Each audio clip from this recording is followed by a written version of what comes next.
Hello boys and girls, welcome to next lecture of gravitation. और पिछले lecture में हमने आपको न्यूमेरिकल्स के बारे में बताया था कि we are doing the numericals. हमने आपको फॉर्मूलाज बताए थे। We have done with equations of motion. हमने इक्वेशन ऑफ मोशन बताई थी कि आप ग्रेविटेशनल फोर्स में भी इक्वेशन ऑफ मोशन का यूज़ कर सकते हैं if there is a gravitational force. तो उसी के ऊपर आज न्यूमेरिकल करने वाले हैं। 2-3 न्यूमेरिकल्स प्रैक्टिस करेंगे और देखेंगे कि वो कैसे और क्या हो रहे हैं। ठीक है बेटा, तो फर्स्ट क्वेश्चन से स्टार्ट करते हैं। Question number 1, A ball is throne. अगर कहीं पे लाइट का सोर्स है तो वो प्लीज एडजस्ट कर लीजिए। A ball is thrown vertically upward.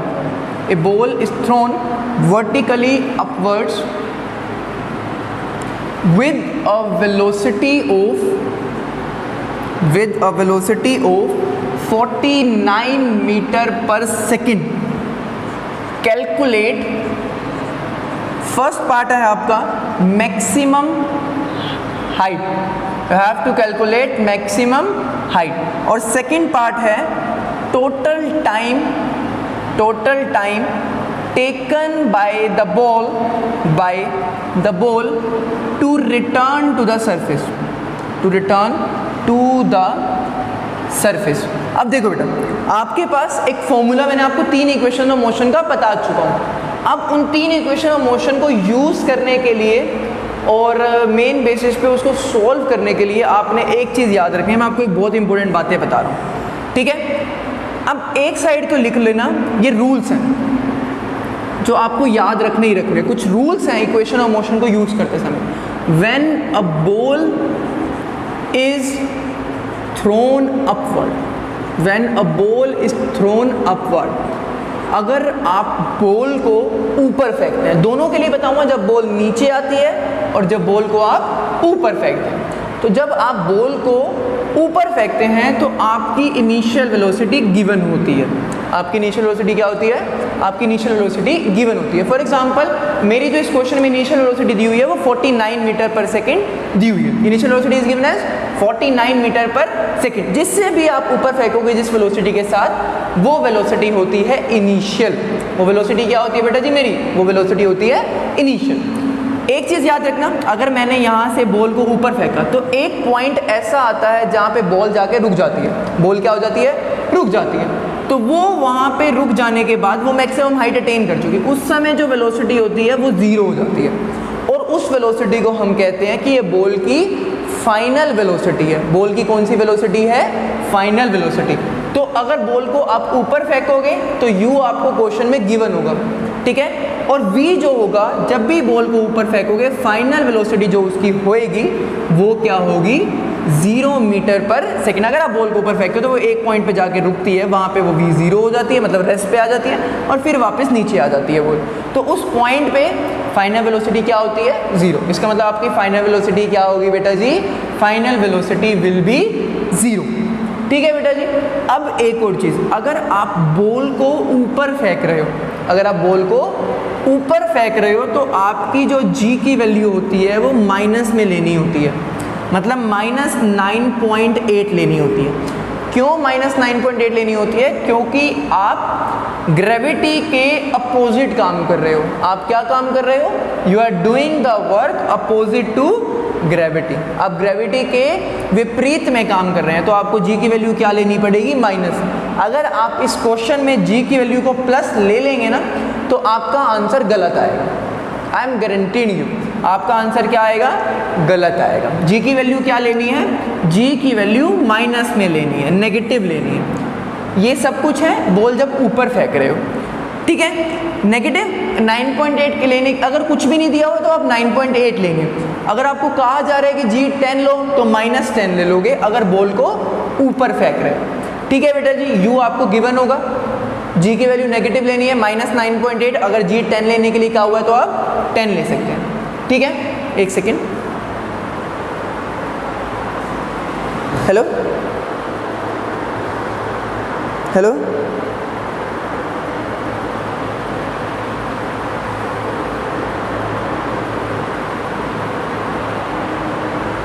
हाँ जी बेटा, ठीक है। सेकेंड है when a ball is thrown downward. अगर आपकी बॉल आप नीचे फेंकते हो, if you throw a ball downward, अगर आप बॉल कहाँ फेंकते हो, नीचे फेंकते हो, तो अगर आप नीचे फेंक रहे हो तो उसकी इनिशियल वेलोसिटी 0 होती है। तो जब आप बॉल को फेंकते हो तो उस समय बॉल रेस्ट पर होती है, तो उसकी इनिशियल वेलोसिटी क्या होती है, 0। फाइनल वेलोसिटी आपको दी हुई होती है। फाइनल वेलोसिटी क्या होती है, जस्ट वो वेलोसिटी जिस पॉइंट पर आपकी बॉल जस्ट टच होने वाली है। मान लो आपकी स्पीड कंटिन्यूसली, ये सरफेस है ना, तो जस्ट सरफेस से टच होने वाली है, उस समय जो वेलोसिटी होती है वो आपकी फाइनल वेलोसिटी होती है। क्योंकि टच होने के बाद तो बॉल रेस्ट पे आ जाएगी, जस्ट टच होने से जस्ट पहले उसको हम क्या मानते हैं, फाइनल वेलोसिटी। ठीक है, वो आपको क्वेश्चन में दी जाती है। जब बॉल को नीचे फेंक रहे हो तो आप ग्रेविटी के साथ काम कर रहे होते हो, तो आपको जी की वैल्यू क्या लेनी है, आपको जी की वैल्यू प्लस लेनी है, आपको जी की वैल्यू प्लस में लेनी है। ठीक है बेटा जी, और डिस्टेंस तो आपका प्लस में है। अगर आप यहाँ पे जी की वैल्यू नेगेटिव की जगह पॉजिटिव मान लोगे तो आपका जो डिस्टेंस है वो माइनस में आ जाएगा, और डिस्टेंस कभी भी माइनस में नहीं होता। ठीक है, और इन सब रूल्स को लिखने के बाद एक लास्ट रूल दोनों के लिए, time of ascent is equal to time of descent. Time of ascent is equal to time of descent. इसका मतलब क्या होता है, time of ascent is equal to time of descent का मतलब होता है जितना टाइम बॉल को ऊपर जाने में लगता है उतना ही टाइम बॉल को नीचे आने में लगता है। ठीक है बेटा जी, time of ascent is equal to time of descent का मतलब है कि अगर बॉल सबसे ऊपर जहाँ पे वेलोसिटी 0 हो गई थी, वहाँ पे मैक्सिमम हाइट पे पहुँचने के लिए जहाँ पे वेलोसिटी 0 हो गई थी, वहाँ तक जितना टाइम लगा उतना ही टाइम बॉल को नीचे आने में लगता है। ठीक है बेटा जी, तो ये चीज़ें आपको याद रखनी है, इस क्वेश्चन में काम भी आएंगी। ठीक है, तो सबसे पहले आपको निकालनी है हाइट। आपके पास दो इक्वेशन है जिसमें हाइट निकलती है, एक तो होती है s is equal to u t plus half g t square, और दूसरी होती है v square minus u square is equal to 2gh। ठीक है, आप दोनों में से जो यूज़ करना चाहो वो यूज़ कर सकते हो, बट एक चीज़ याद रखिए, आपके पास सेकेंड इक्वेशन में टाइम होता है। ठीक है, h is equal to u t plus half, यहाँ पे टाइम है और मेरे पास टाइम सेकेंड पार्ट में निकालना है। तो फर्स्ट पार्ट के लिए मैं कौन सी यूज़ कर सकता हूँ, v square minus u square is equal to 2gh। v 0 होता है, u 49 दिया हुआ है, g की वैल्यू माइनस 9.8 ले लूँगा और h निकाल दूंगा। करूँ ट्राई, देखो बेटा, 0 का स्क्वायर माइनस 49 का square is equal to 2 into minus 9.8। Minus 9.8 क्यों, देखो पहले लिख लो सारा कुछ। u आपको दिया है 49 मीटर पर सेकेंड, बॉल ऊपर जाएगी, फाइनल वेलोसिटी 0, और g की value minus 9.8 metre per second square. Minus 9.8 क्यों लेना है, क्योंकि आपकी बॉल ऊपर जा रही है, आप ऊपर फेंक रहे हो तो g की वैल्यू क्या होगी, माइनस में, क्योंकि आप ग्रेविटी के अपोजिट काम कर रहे हो। इंटू में h, इंटू में h। 49 का स्क्वायर कर देना। ठीक है, 49 का स्क्वायर मैं कर देता हूँ। 49 का स्क्वायर क्या होता है, 49 इंटू 49 का स्क्वायर होता है 2401, और इधर 2 इंटू 9.8 क्या हो गया, 2 इंटू 9.8 ये हो गया आपका 19.6 इंटू h, 19.6 इंटू h। ठीक है बेटा जी, अब इसको नीचे जाके डिवाइड, ये माइनस का है, माइनस लगा हुआ ना, देखा, अगर आप माइनस ना लगाते ना जी की वैल्यू में तो आपका ये आंसर नेगेटिव आ जाता हाइट, और हाइट कभी नेगेटिव नहीं होती। अब क्या करें, 2401 डिवाइड बाय में 19.6 इज इक्वल टू h। तो आप 2401 डिवाइड बाय में 19.6, आपका आंसर आ गया h is equal to 122.5 metre. आप इसको सॉल्व खुद कर सकते हैं और you will get the answer of 122.5 metre. ठीक है जी, अब आपको दूसरे पार्ट में कह रहा है टाइम निकालना है। टाइम निकालने के लिए मैं जो इक्वेशन यूज़ करने वाला हूँ, first v is equal to u plus g T.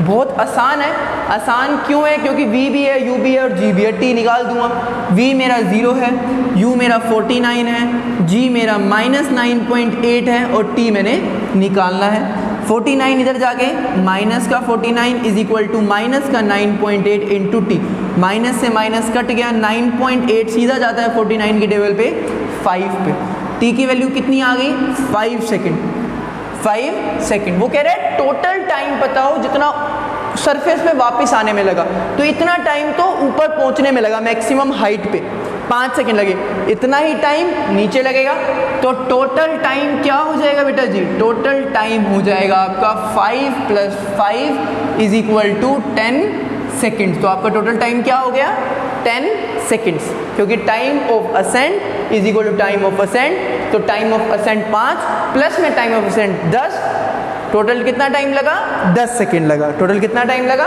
10 second. तो होप आपको एक क्वेश्चन क्लियर होगा। एक क्वेश्चन और प्रैक्टिस करते हैं और उसके बाद आपको असाइनमेंट इस क्वेश्चन के ऊपर दे दी जाएगी। ठीक है बेटा जी, हैव ए नाइस डे। अभी नहीं, अभी क्वेश्चन करेंगे, अभी नाइस डे नहीं हुआ।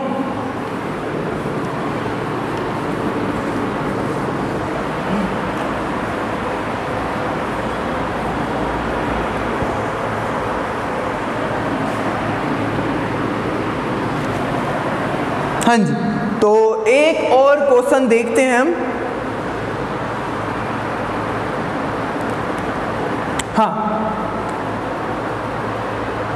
अब मैंने ये क्वेश्चन इसलिए ले रहा हूं क्योंकि ये अब नीचे वाला है, तो ये क्वेश्चन सेकंड है इस पार्ट के लिए। Stone is released from the top of the tower, from the top of a tower of height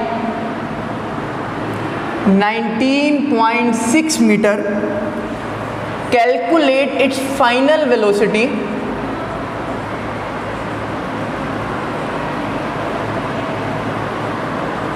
just before touching the ground, just before touching the ground। तो आपको कह रहा है कि आपने एक स्टोन को ऊपर से नीचे फेंका, ठीक है, और हाइट कितनी उसने अटेन, कितनी हाइट से फेंका, हाइट जो थी वो आपकी थी 19.6 मीटर। इसमें भी जी आपको 10 लेने के लिए नहीं कहा, कई क्वेश्चन में कह देगा, डोंट वरी अबाउट दैट, वो कह सकता है आपको, ठीक है। फाइनल वेलोसिटी निकालनी है। आपको पता है अगर किसी भी चीज़ को ऊपर से नीचे फेंकोगे तो उसकी यू क्या हो जाती है 0, इनिशियल वेलोसिटी क्या होती है 0। h आपको दिया हुआ है कितना 19.6 मीटर। फाइनल वेलोसिटी हमने निकालनी है और g की वैल्यू क्या लेंगे plus 9.8 metre per second square. क्योंकि प्लस क्यों लेंगे, क्योंकि अब की बार आपका ऑब्जेक्ट नीचे आ रहा है, ऑब्जेक्ट कहाँ आ रहा है नीचे आ रहा है। तो कौन सी इक्वेशन लगा देंगे, थर्ड वाली लगा, तो v square minus u square is equal to 2gh, काम हो जाएगा, v निकल जाएगा। v स्क्वायर माइनस 0 का square is equal to 2 into 9.8 into 19.6, v square is equal to 19.6 into 19.6, ठीक है। तो v square is equal to 19.6 का स्क्वायर, ये 19.6 कैसे आया वो देखो, 9.8 को जब मैं 2 से मल्टीप्लाई करूँ तो 19.6 होता है, 2 बार आ रहा है तो उसका लगा सकता हूँ स्क्वायर, इस स्क्वायर से इस स्क्वायर को काट दो, v की वैल्यू क्या हो गई 19.6 मीटर पर सेकेंड। तो फाइनल वेलोसिटी उसकी क्या हो गई 19.6 मीटर पर सेकेंड, ये उसकी फाइनल वेलोसिटी होगी just before touching the ground, ground पे जस्ट टच होने से पहले उसकी वेलोसिटी क्या थी 19.6। And that's how you can solve A question. Have a nice day. कल फिर मिलेंगे, न्यूमेरिकल्स करते रहिए, न्यूमेरिकल्स बहुत इंपॉर्टेंट है, आपके मंथली टेस्ट में आएंगे, ग्रेविटेशन तो नहीं आएगा बट मोशन आएगा। Pleasure meeting you, have a nice day, शब्बा खैर, फिर मिलते रहेंगे। थैंक यू बेटा, pleasure, pleasure is all, thank you बेटा।